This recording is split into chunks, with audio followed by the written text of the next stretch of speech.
사랑의 샘 평화의 소리 KCR 뉴질랜드 뉴스입니다. 30대, 40대들이 그들보다 나이 많은 세대들이 한 실수에 대한 빚을 갚고 있다고 ANZ 조사 보고서에서 나타났습니다. 또한 치우친 주택시장과 연금제도를 급히 개선해야 하며 정부만이 이 문제를 해결할 수 있다고 밝혔습니다.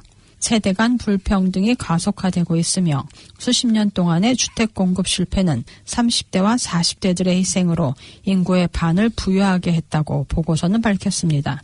이번 주 뉴질랜드 통계청과 ANZ 보고서는 새로운 세대 전쟁에 불을 지폈습니다.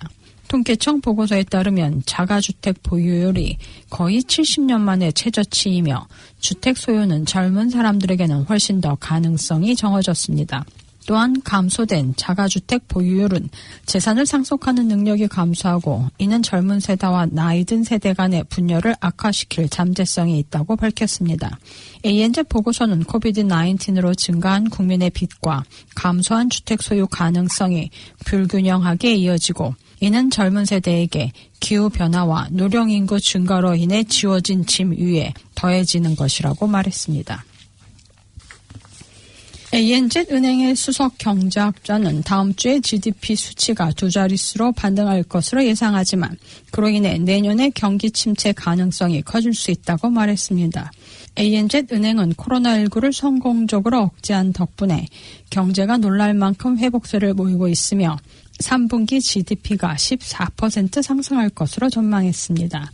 이 은행은 주택가격 상승과 임금 보조금이 경제 강세의 핵심이었다고 지적했습니다.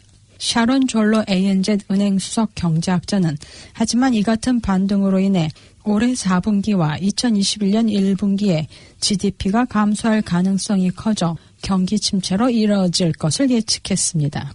그는 경제가 완전히 회복되기 어려운 이유로 노동력 부족과 물류 문제로 제품이 시장에 나오기 힘든 상황, 해외 방문객에게 폐쇄된 국경 등을 꼽았습니다. 또한 그는 통화정책 관점에서 보면 강력한 주택시장이 큰 도움이 되지만 재정적인 안정과 사회복지 차원에서 보면 그것은 전혀 도움이 되지 않는다고 말했습니다.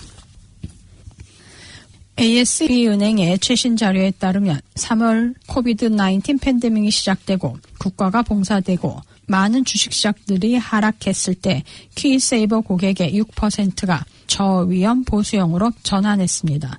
2020년은 많은 키세이버들이 주식시장의 심각한 변동성을 겪은 진정한 첫 경험이라고 크리스 테넌트 브라운 선임 경제학자는 말했습니다.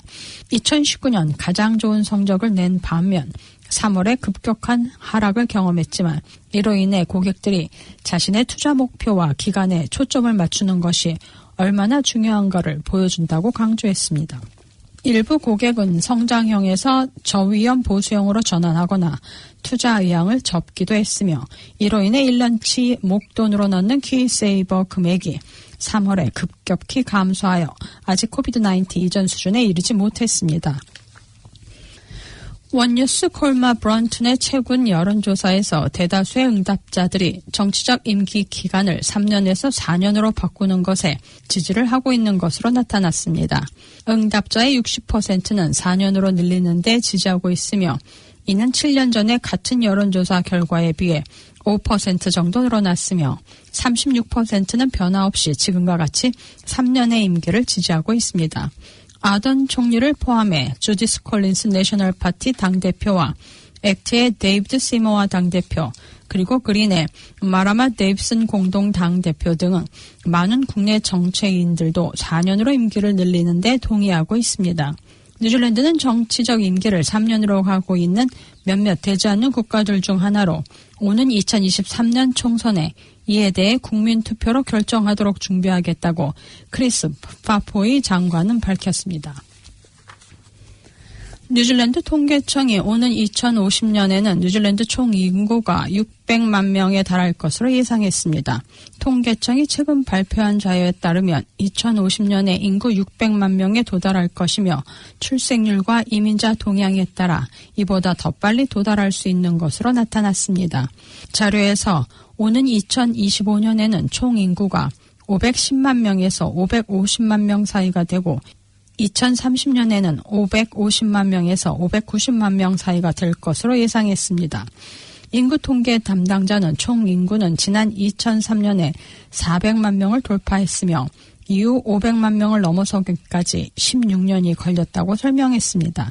그러나 그는 인구의 노령화가 진행되고 출산율이 갈수록 낮아지면서 500만 명에서 100만 명이 더 늘어나는데 앞으로 20년에서 30년 이상 걸릴 것으로 보인다고 예측했습니다. 정부는 지난 총선 공약인 소매점에게 은행이 부과하는 페이웨이브 수수료에 대한 규제를 도입할 것이라고 밝혔습니다. 상업소비자부 데이비드 클락 장관은 뉴질랜드 소매업체가 호주 소매업체들보다 2배 더 지불하는 것은 공정하지 않다고 말했습니다. 높은 페이웨이브 수수료는 코비드-19으로 인한 경제적 충격을 겪고 있는 업체들에게 재정적 부담을 가중시키며 대부분의 경우 이러한 부담을 상품이나 서비스 가격에 반영해 소비자의 부담이 된다고 말했습니다. 소기업부 스튜어트 내시 장관은 코비드-19 상황에서 비대면 결제가 더 중요해지면서 소규모 업체들이 대부분 이 비싼 수수료를 감당하고 있다고 말했습니다. 오늘의 환율 정보입니다. 뉴질랜드 달러와 대비 원화의 기준 환율은 766원 90전, 한국에서 보낼 때 774원 56전, 한국에서 받을 때 759원 24전입니다.